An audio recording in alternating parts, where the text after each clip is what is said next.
Obstetric cholestasis should be something that all pregnant women are advised to monitor for the signs and symptoms of during pregnancy. And if you had ICP or obstetric cholestasis in pregnancy, let me know your experience below to help other mums who have recently been diagnosed.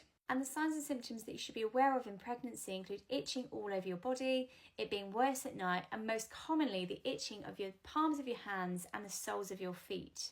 And whilst most of us know it as obstetric cholestasis, literally meaning cholestasis of pregnancy, the medical term is intrahepatic cholestasis of pregnancy. And this is the RCOG Intrahepatic Cholestasis of Pregnancy Information Patient Leaflet, which I can highly recommend you go and read. And for anyone diagnosed, the ICP Support Facebook page is a brilliant source of support for anybody who is diagnosed with ICP. Now, in terms of risk factors for developing ICP, having had a first degree relative, so if your mum or your sister had ICP, or if you yourself previously had ICP, you're more at risk of having it again in future pregnancies. It's much more prevalent in winter months. Having a South Asian or Pakistani family origin, or having low levels of vitamin D and selenium also put women at greater chance of having ICP in pregnancy. And the risks of ICP include anxiety, mental health problems, sleep disturbances and discomfort due to itching. There can be some medications that will help with that itching because it is really an irritating and hard symptom to be able to deal with. Gestational diabetes and preeclampsia are also higher.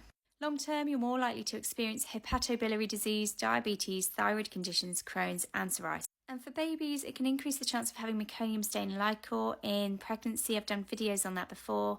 It can also increase the chance of infection, admission to a neonatal unit and prematurity too.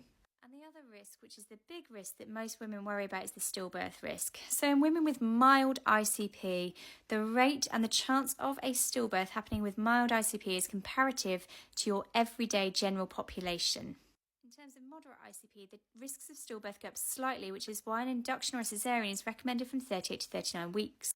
And for women with severe ICP with bile acids of more than 100, this is where induction or caesarean birth is timed on an individual basis, weighing up the severity of the ICP with the potential implications of premature birth as well, depending on how far along you are into your pregnancy.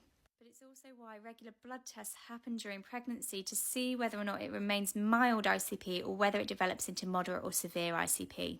It's a question worth asking to your healthcare provider to find out how often you need blood tests in your pregnancy.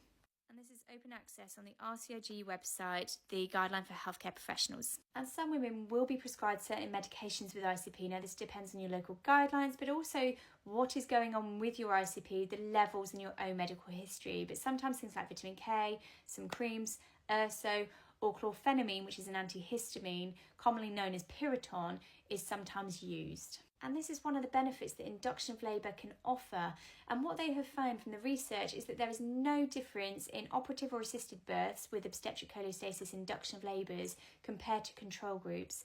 And women who have obstetric cholestasis who are induced between 36 and 40 weeks gestation don't have any increased rates of assisted or operative births compared to induced controls at all. And ICP is one of those conditions where induction of labour literally can be life-saving for mums and babies. And in terms of follow-up, it is recommended to have repeat liver function blood tests 4 weeks or more after birth. And for the majority of women, the itching and symptoms will subside in the first few hours and days. Any continued itching, though, needs an assessment through your GP.